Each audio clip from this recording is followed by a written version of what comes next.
নমস্কার, হাজির হলাম নতুন রেসিপি নিয়ে। আজকের রেসিপি কচুরমুখী বা বই, যে কোনো একটা বললেই হয়। সেই কচুরমুখী বা বই দিয়ে চারাপোনা মাছ দিয়ে ঝোল করে নিয়েছি। রেসিপিটা খুব ভালো এবং টেস্টি, খেতে খুব সুন্দর। এবার দেখে নেওয়া যাক। আমি 500 গ্রাম পরিমাণ কচুরমুখী নিয়েছি। এই কচুরমুখীগুলোকে একটু ধুয়ে পরিষ্কার করে নেওয়া হয়েছে। এবার প্রেসার কুকারে দিয়ে এই কচুরমুখীগুলোকে মিনিমাম 3 থেকে 4টা সিটি দিয়ে ভালো করে সেদ্ধ করে নেব। এদিকে 4খানা চারাপোনা মাছ নিয়েছি। এই মাছগুলোকে ভালোভাবে কেটে ধুয়ে পরিষ্কার করে নিয়ে সামান্য পরিমাণ হলুদ এবং লবণ দিয়ে মাখিয়ে নিয়েছি। এদিকে ওভেনে কড়াই দিয়ে দিয়েছি। কড়াইতে সর্ষের তেল দিয়ে দিলাম। এবার মাছগুলোকে ভালো করে কড়া করে ভেজে নেব, কারণ এই মুখির ঝোলে মাছ সবসময় কড়া করে ভাজতে হয়। মাছগুলো এক পাশটা ভাজা হয়েছে, উল্টিয়ে দিয়ে আরেক পাশটা ভেজে নিচ্ছি।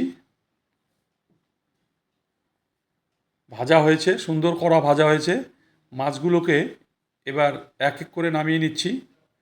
মাছগুলোকে নামানো হয়েছে। এদিকে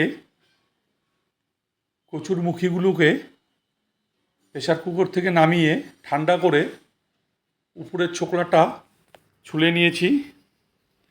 আপনারা এই কচুরমুখী শুধু চারাপোনা না, আপনারা যে কোনো মাছ দিয়ে খেতে পারেন।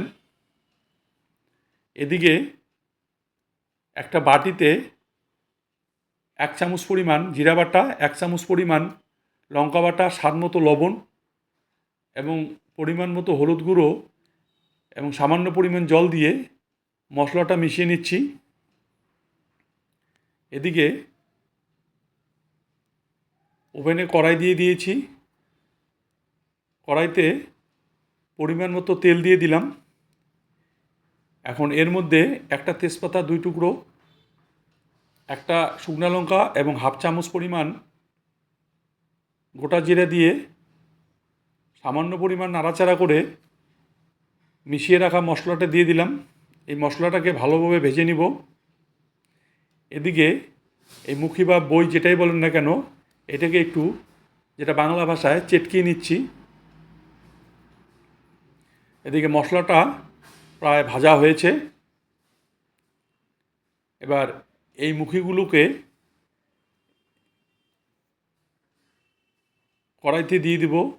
তার আগে 4খানা কাঁচা লঙ্কা এর মধ্যে দিয়ে দিলাম এবং এই মুখিগুলোকে মিনিমাম 10 মিনিট ভালোভাবে ভেজে নেব, যতক্ষণ পর্যন্ত এর মধ্যে থেকে এই জলটা একটু শুকিয়ে আসবে ততক্ষণ পর্যন্ত ভাজতেই হবে। ভাজা হয়েছে। এবার পরিমাণ মতো জল দিয়ে দিলাম এবং আরও 10 থেকে 12 মিনিট মাছ দিয়ে দেওয়ার পরে ভালোভাবে বয়ল করে নেব।